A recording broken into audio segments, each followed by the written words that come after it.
Imagine quelqu'un avec qui tu parles au téléphone, qui appelle seulement pour se défouler ou demander des faveurs, se concentrant toujours sur lui-même et ne montrant jamais d'intérêt pour toi.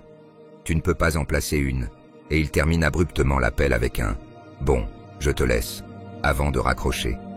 Avant de commencer, assurez-vous de vous abonner à notre chaîne et d'activer la cloche de notification pour ne jamais manquer nos prochains contenus inspirants et encourageants.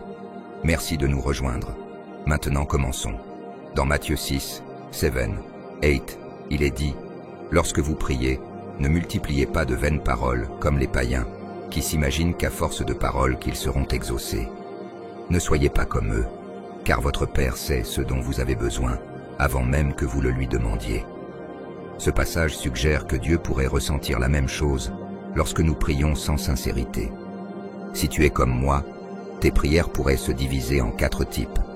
Elles pourraient être sèches et sans vie, comme du pain rassis, ou répétitives, comme un disque rayé. Peut-être que tu considères Dieu comme une machine à boisson cosmique, attendant quelque chose en retour pour tes prières. Ou pire encore, la prière pourrait sembler être une corvée accablante, comme passer l'aspirateur dans toute la maison par une journée étouffante. Dans Les Lettres de Screwtape, C.S. Lewis note « Tu peux rendre leurs prières très spirituelles en apparence, mais dépourvues de véritable substance.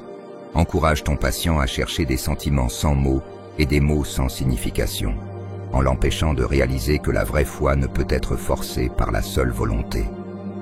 Quand tout échoue, tu peux tromper le patient en lui faisant croire qu'il est plus spirituel qu'il ne l'est réellement, en le convainquant d'abandonner complètement la prière. Lorsque nous cessons de prier, c'est comme négliger d'arroser une plante. Notre foi commence à se faner. J'aimerais partager quelques idées et techniques qui m'ont aidé à surmonter ces obstacles et à approfondir ma vie de prière. Plutôt que de fournir une simple définition de la prière, que je crois que les mots seuls ne peuvent pas pleinement encapsuler, je vais offrir une analogie visuelle. Pour moi, la prière est comme un échange mutuel de cœurs, où chaque cœur se verse dans l'autre jusqu'à ce qu'ils deviennent unis en un seul. Il y a 3 composants cruciaux à une prière authentique. Si l'un d'eux est absent, la prière s'effondre. Je les appelle PHT. Imagine que tu es seul dans une pièce, peut-être en train d'attendre quelque chose, et que quelqu'un d'autre entre. Tu ne le vois peut-être pas. Il pourrait entrer par derrière, mais tu perçois sa présence. Cette conscience de la présence de l'autre est la base de toute prière. Sans elle, nous parlons simplement dans le vide. Une des meilleures descriptions de la prière que j'ai jamais rencontrée, bien que je ne me souvienne pas de l'auteur, est « Dieu entend nos cœurs, pas nos mots ». Laisse-moi répéter cela. Dieu écoute nos cœurs, pas seulement nos mots. Alors mettons de côté les préoccupations sur l'utilisation des bonnes phrases et concentrons-nous sur ce qui se passe vraiment dans nos cœurs. Lorsque nous parlons du fond du cœur, nous communiquons dans le langage de Dieu. Dans 1 Samuel 16, 7, il est dit « Mais le Seigneur dit à Samuel, ne te fie pas à son apparence ni à sa grande taille, car je l'ai rejeté.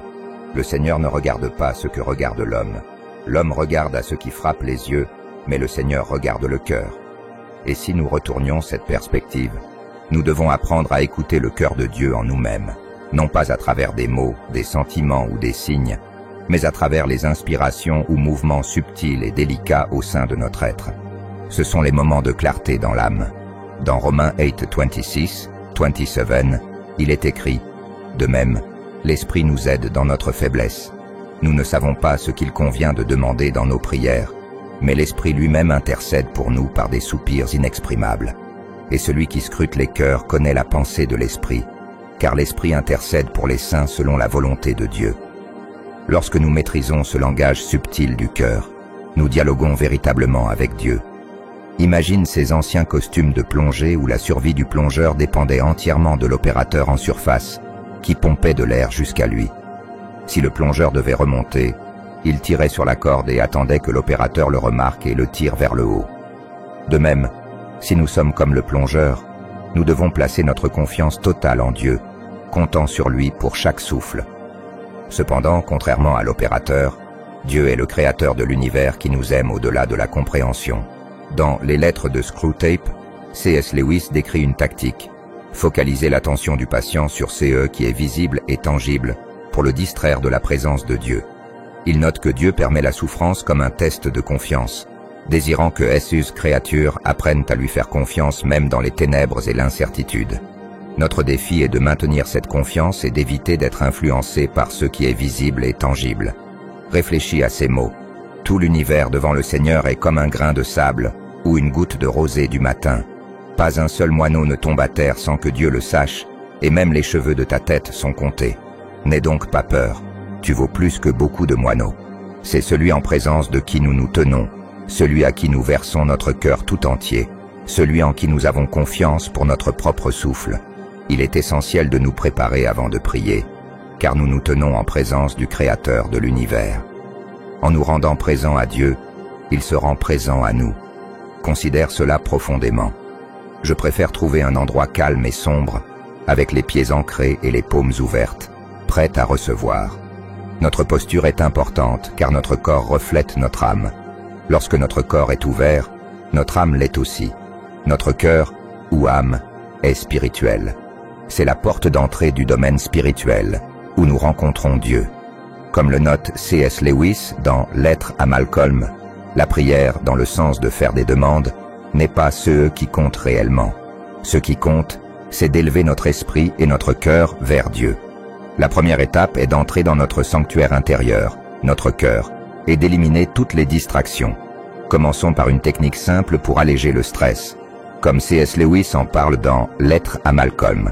Concentre-toi sur le bruit dans ton esprit, la tension dans ton estomac et tout ce qui te pèse. Visualise tout cela comme de la fumée rouge se rassemblant au centre de ta poitrine. Continue à respirer profondément, en expirant cette fumée, en te concentrant sur ta respiration et en imaginant la fumée sortant par tes lèvres. Ensuite, visualise la pièce autour de toi, l'environnement, la chaise sur laquelle tu es assis, et même ton propre corps disparaissant. Le monde autour de toi s'efface, emportant avec lui toutes tes inquiétudes. Seul ton cœur reste dans une vastité de vide. Maintenant, invite Dieu à entrer. Tout comme nous pouvons sentir lorsque quelqu'un entre dans une pièce, perçoit la présence divine. Comme il est dit dans le psaume 46, « Ten, arrêtez, et sachez que je suis Dieu. Je serai exalté parmi les nations, je serai exalté sur la terre. » C'est crucial. Il ne s'agit pas de ressentir quelque chose, mais de savoir et de faire confiance. Dans cet espace sacré, les mots sont inutiles. Nos esprits sont silencieux. Il s'agit simplement de nos cœurs communiant avec le sien, dans une pure présence. Nous pouvons rester ici indéfiniment, sans mots, simplement être. Cependant, comme le note C.S. Lewis dans Lettres à Malcolm, la majorité de nos prières conscientes impliquent des mots. La prière, comme toutes les pratiques spirituelles, engage à la fois le cœur et l'esprit. Pour vider notre esprit des préoccupations mondaines, nous devons d'abord calmer notre cœur. C'est pourquoi Lewis souligne que la prière implique non seulement le cœur, mais aussi l'esprit. Cette forme de prière est profondément profonde. Lorsque nous souhaitons exprimer quelque chose, avoir une structure peut être bénéfique. Je commence généralement par « Cher Seigneur, je suis désolé pour… » N'oublie pas, nous sommes sur un terrain sacré ici. Cherche dans ton cœur ces zones d'ombre. Où as-tu failli? Dans ta relation avec Dieu, avec toi-même, avec les autres? Identifie les obstacles qui se dressent entre toi et lui. Si tu n'es pas sûr de ce que tu dois dire, demande-lui de te le révéler. Il le fera, en temps voulu. Abandonne l'idée d'un Dieu en colère et déçu. Il est comme le père du fils prodigue, courant pour nous embrasser. Ensuite, prions les uns pour les autres. Nous faisons tous face à des défis, qu'ils soient internes, externes ou les deux. Pensez largement, sans limitation. Considérez tous ceux qui luttent, les malades, les mourants, ceux qui ont perdu espoir. Réfléchissez à l'équilibre entre le bien et le mal dans notre monde et dans nos cœurs. Il s'agit moins des mots spécifiques que nous utilisons, car Dieu connaît déjà nos besoins. Ce qui compte, c'est de sentir et de faire confiance à sa capacité d'agir, car c'est à travers l'amour et la foi qu'il œuvre, non seulement à travers les mots. Enfin, prions pour nous-mêmes. Jésus nous invite avec tendresse. Dis-moi tes peurs de la manière la plus simple possible. Dis-moi ce dont tu as besoin. Dis-moi ce que tu désires. Partage avec moi tes chagrins et tes joies. Verse tout devant lui. Comme le dit C.S. Lewis dans Le Grand Divorce, je ne prie pas pour changer Dieu, je prie pour me changer moi-même. J'ai constaté que plus nous parlons de nos peurs, plus elles perdent de leur pouvoir, jusqu'à ce que nous n'ayons plus peur d'elles. Il est crucial de distinguer entre ceux que nous voulons et ceux dont nous avons réellement besoin. Et souviens-toi, Jésus privilégie notre bien-être spirituel au-dessus de nos besoins matériels. Je parlerai d'expérience personnelle. Nous nous concentrons souvent tellement sur la demande de choses que nous négligeons d'autres aspects tout aussi importants. Dans Matthieu 6:31, 32, il est dit « Ne vous inquiétez donc pas en disant « Que mangerons-nous? Que boirons-nous? De quoi nous vêtirons-nous? Car les gentils cherchent toutes ces choses, et votre Père céleste sait que vous en avez besoin. » Jésus nous instruit de le chercher d'abord, et il pourvoira à nos autres besoins. Après avoir présenté mes demandes, je prie généralement « Seigneur, tu connais mes besoins mieux que moi. Voici ce que je veux. » Ensuite, je dis « Seigneur, si ce désir vient de toi, qu'il se réalise. Sinon, s'il te plaît, enlève-le de mon cœur. » Quoi qu'il en soit, nous sommes toujours entre de bonnes mains.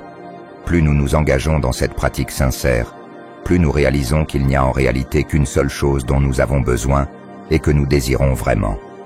Enfin, et peut-être le plus important, nous disons simplement « Merci ».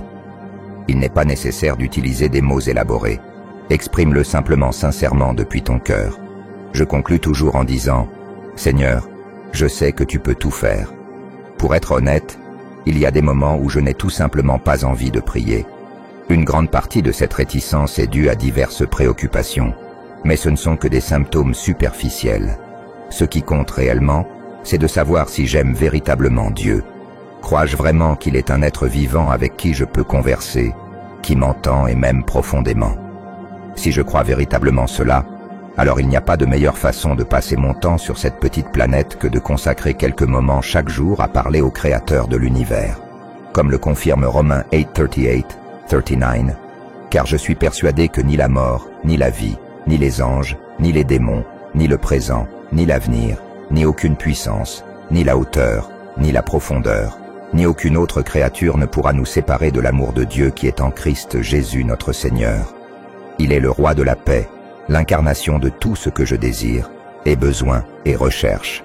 Comme C.S. Lewis le note avec sagesse dans Le problème de la douleur, nous ne sommes pas suffisamment semblables à Dieu pour comprendre pleinement Jésus' réponse.